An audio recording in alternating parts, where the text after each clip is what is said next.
કેમ છો? આજે આપણે વાત કરવાના છીએ એક એવી ફિલોસોફીની જે ખરેખર તો માત્ર એક પુસ્તક નથી પણ એક અવિશ્વસનીય શોધનું પરિણામ છે. આ એક એવા મિશનની વાર્તા છે જેણે દુનિયાના સૌથી સફળ લોકોના રહસ્યો ખોલીને આપણી સામે મૂકી દીધા. તો ચાલો આની અંદર ઊંડા ઉતરીએ અને સમજીએ. જરા વિચારો તો, ફક્ત 60 સેકન્ડ અને એક એવો નિર્ણય જે કોઈનું આખું જીવન, આખી જિંદગી બદલી નાખે.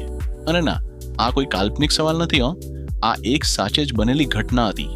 એક એવી ક્ષણ જેણે સફળતાની સૌથી શક્તિશાળી ફિલોસોફીને જન્મ આપ્યો. આખી વાર્તાના કેન્દ્રમાં છે બે લોકો. એક તરફ છે એકદમ યુવાન અને સપનાઓથી ભરેલો પત્રકાર જેનું નામ હતું નેપોલિયન હિલ, અને બીજી તરફ છે એ જમાનાના સૌથી અમીર અને સૌથી શક્તિશાળી ઉદ્યોગપતિ એન્ડ્રુ કાર્નેગી. હવે કાર્નેગીએ હિલને એક એવી ઓફર આપી જે સાંભળીને કોઈ પણ ચોંકી જાય.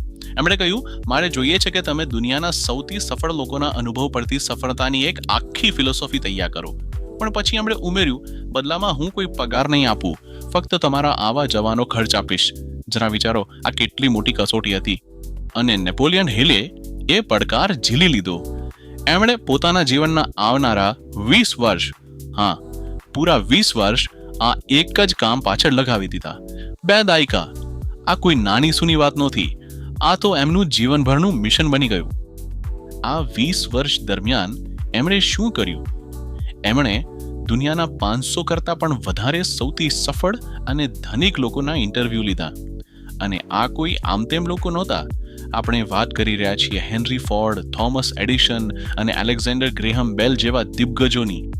તો સવાલ એ છે કે આટલા વર્ષોની મહેનત પછી, આટલા બધા લોકો સાથે વાત કર્યા પછી હિલના હાથમાં શું આવ્યું? વેલ, જે પહેલી અને સૌથી અગત્યની વાત એમને સમજાઈ એ હતી કે દરેક સફળતાનો પાયો છે એક પ્રબળ, સળગતી ઈચ્છા શક્તિ. હવે જુઓ, ઈચ્છા અને પ્રબળ ઈચ્છા શક્તિ વચ્ચે જમીન આસમાનનો ફરક છે.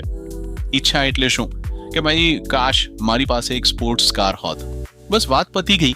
એ એક હંગામી વિચાર છે. પણ પ્રબળ ઈચ્છા શક્તિ એટલે એક એવી તીવ્ર, એવી સળગતી ઝંખના જે મન પર સવાર થઈ જાય અને એ લક્ષ્યને મેળવવા માટે તમને કંઈ પણ કરવા માટે મજબૂર કરી દે. આ પ્રબળ ઈચ્છા શક્તિ શું કરી શકે એ સમજવા માટે ઇતિહાસનું એક ક્લાસિક ઉદાહરણ જોઈએ. વાત છે 1519ની. સ્પેનિશ સેનાપતિ હર્નાન કોર્ટેઝ પોતાના માંડ 500 સૈનિકો સાથે એક નવી જમીન જીતવા માટે પહોંચ્યા. પણ જેવું એમનું લશ્કર કિનારે ઉતર્યું, એમને ખબર પડી કે સામે જે દુશ્મન સેના છે એ તો એમના કરતા અનેક ગણી મોટી અને તાકાતવર છે. સ્વાભાવિક છે કે એમના સૈનિકો ડરી ગયા, પાછા ભાગી જવાનો વિચાર કરવા લાગ્યા. અને સાચું કહું તો લોજિકલી તો એ જ સાચો નિર્ણય હતો. પણ કોર્ટેઝે શું કર્યું ખબર છે? એમણે એક એવો આદેશ આપ્યો જેની કોઈ કલ્પના પણ ન કરી શકે. એમણે કહ્યું, આપણા જહાજોને આગ લગાડી દો. બસ આ એક જ વાક્યથી પાછા ફરવાના બધા જ દરવાજા બંધ થઈ ગયા. હવે એમની પાસે ફક્ત 2 જ રસ્તા બચ્યા હતા, કાં તો જીતો અથવા અહીં જ મરી જાઓ.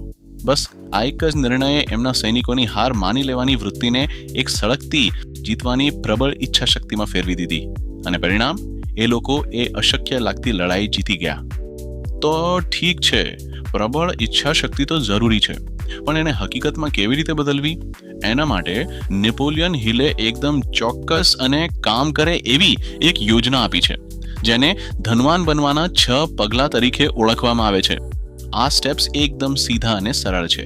પહેલું, તમારે ચોક્કસ કેટલી રકમ જોઈએ છે એ નક્કી કરો. બીજું, એ રકમના બદલામાં તમે શું આપવા તૈયાર છો એ વિચારો.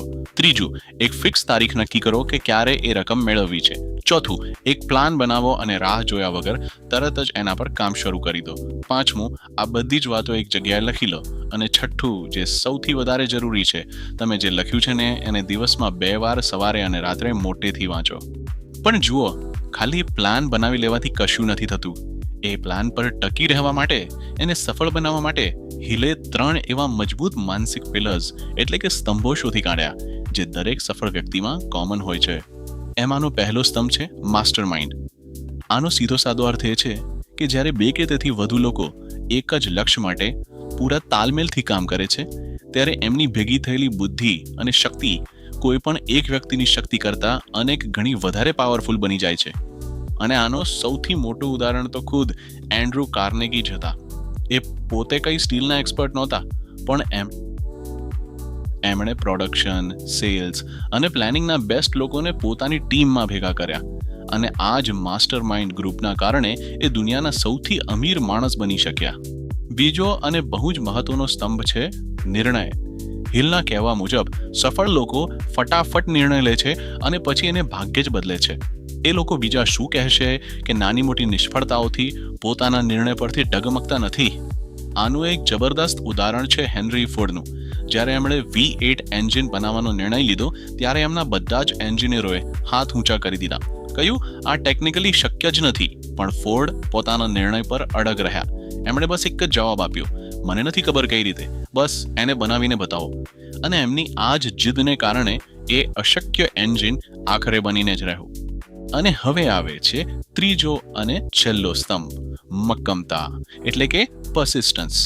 આ એ તાકાત છે જે વારંવાર નિષ્ફળતા મળે, લોકો ટીકા કરે કે ગમે તેટલી મુશ્કેલીઓ આવે, તેમ છતાં હાર માન્યા વગર પોતાના લક્ષ્ય તરફ આગળ વધવાની હિંમત આપે છે.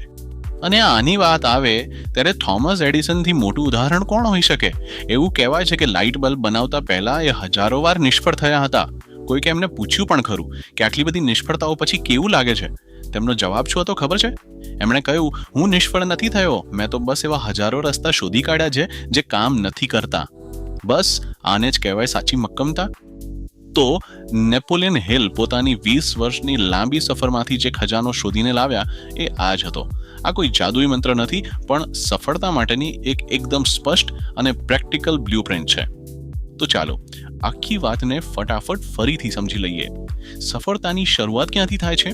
એક પ્રબળ સળગતી ઈચ્છાથી. એ ઈચ્છાને હકીકતમાં બદલવા શું જોઈએ?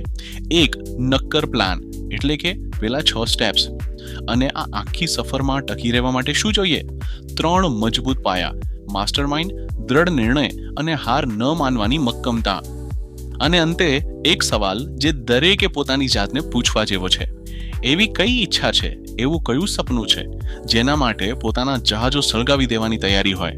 એટલે કે પાછા ફરવાના બધા રસ્તા બંધ કરીને બધું જ દાવ પર લગાવી દેવાની હિંમત હોય? આનો જવાબ બીજે ક્યાંય નહીં પણ આપણી અંદર જ રહેલો છે.